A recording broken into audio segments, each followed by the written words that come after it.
Majority of लोगों की जो परेशानियां हैं ना वो इसी रिश्ते से पैदा होती हैं कि उन्होंने अपना दोस्त चुन लिया, अपना साथी चुन लिया और आगे चल के हो सकता है उसके साथ वो विवाह करें या और कोई रिश्तेदारी में बंध जाएं। लेकिन जब वो परतें उधड़ना चालू होती हैं, तुम्हें अपना साथी बनाने से पहले मेरी जान मुझको बहुत सोचना है।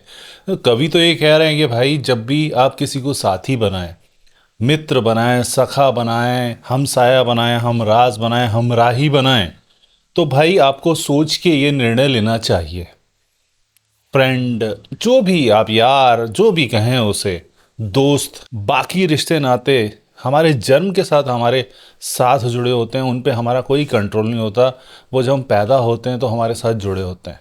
एकमात्र मित्र, फ्रेंड, सखा, साथी एक ऐसा व्यक्ति होता है जो हम स्वयं चुनते हैं। तो क्या पैरामीटर्स हम लोगों को चेक करने चाहिए जब हम अपना साथी चुने, अपना दोस्त चुने, क्योंकि ये एक बहुत बड़ा डिसीजन है। अक्सर इस डिसीजन को अगर आपने गलत ले लिया और ऐसे व्यक्ति के साथ आप चल दिए जो कि ना तो आपका कभी जीवन में भला करने वाला है और ना कभी आपका साथ देने वाला है, बल्कि और बुराइयां, उसके अंदर जो बुरी आदतें हैं वो आपके अंदर डाल देगा, जिससे आपका जीवन उन्नत होने की बजाय अवनत हो जाएगा और आप आगे बढ़ने की बजाय बल्कि पीछे पहुंच जाएंगे। जीवन के प्रत्येक क्षेत्र में आपके साथ बुरा सा बुरा होने वाला है, क्योंकि प्रत्येक क्षेत्र आपका निबट जाएगा। क्योंकि सबसे ज़्यादा इन्फ्लुएंस अगर कोई होता है व्यक्ति, वो अपने मित्र से होता है, अपने फ्रेंड से हो सकता है।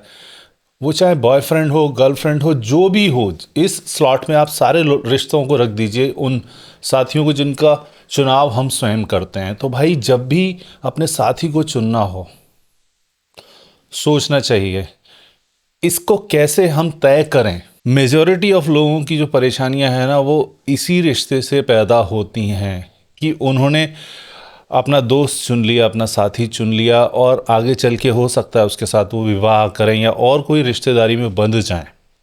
लेकिन जब वो परतें उधड़ना चालू होती हैं, जिस व्यक्ति को हमने सोचा था कि वो ऐसा निकलेगा, उसी के साथ उसकी बुराइयां हमको धीरे धीरे समझ में आती हैं कि नहीं यार बॉस, ये तो टॉक्सिक व्यक्ति है यार, इसके साथ मैंने कहाँ ये रिश्ता तय कर लिया और इसके साथ मैंने जीने मरने की कस्में खा ली और साथ निभाने का वादा कर लिया, लेकिन अब इसके साथ तो मेरे को सांस लेने में तकलीफ़ होती है, मेरे को घुटन होती है।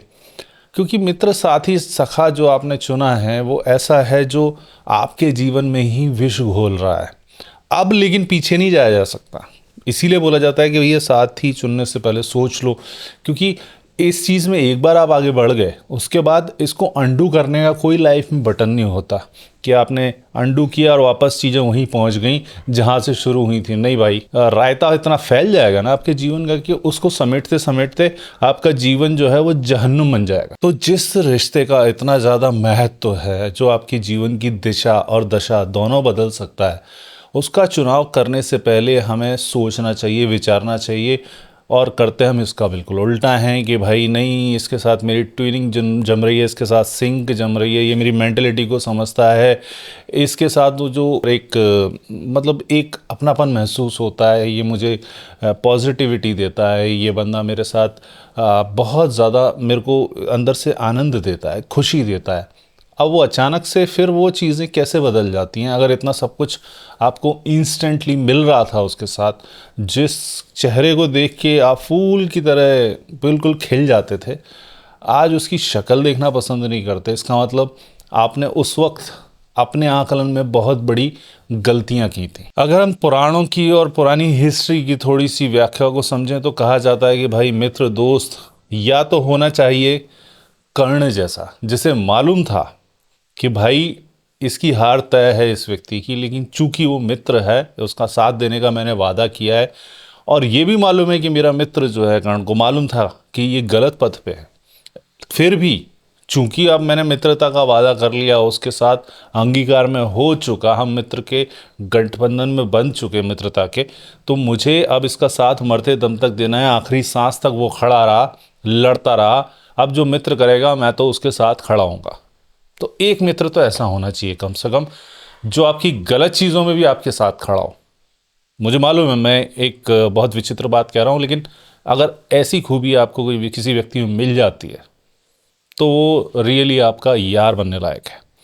दूसरा मित्र जो है वो भगवान श्री कृष्ण, जो कि अर्जुन के साथ लगे रहे, मार्गदर्शन किया उन्होंने पांडवों का, और जब तक जीत प्रशस्त नहीं कर ली, शुरू से मालूम था कि ये कमज़ोर पक्ष है, लेकिन उन्होंने मार्गदर्शन भी किया, सत्य निष्ठा आपको सिखाई और नैतिक शिक्षा का ज्ञान दिया कि सच क्या है, सत्य क्या है, उससे आपका साक्षात्कार किया। उसके साथ साथ अंतिम क्षण तक, जब तक विजय दिलानी थी तब तक उनका साथ नहीं छोड़ा।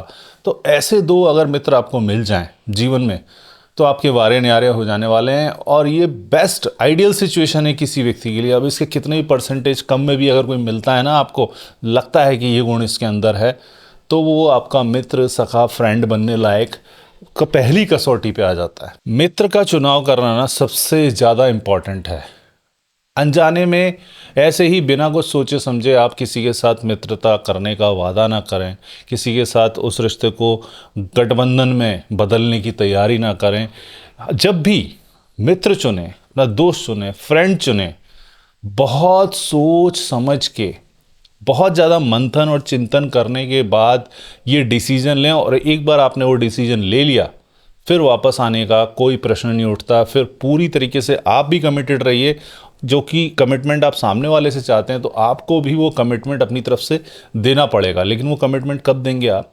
जब आप पूर्ण तरह से अपने आंतरिक आत्मा तक तृप्त हो चुके कि हाँ, ही इज़ द फेलो, जो मेरा मित्र बन सकता है, जो मेरा दोस्त बन सकता है, जो मेरा साथी बन सकता है जीवन पर्यंत। क्योंकि ये टेम्परेरी फिनोमेना नहीं है।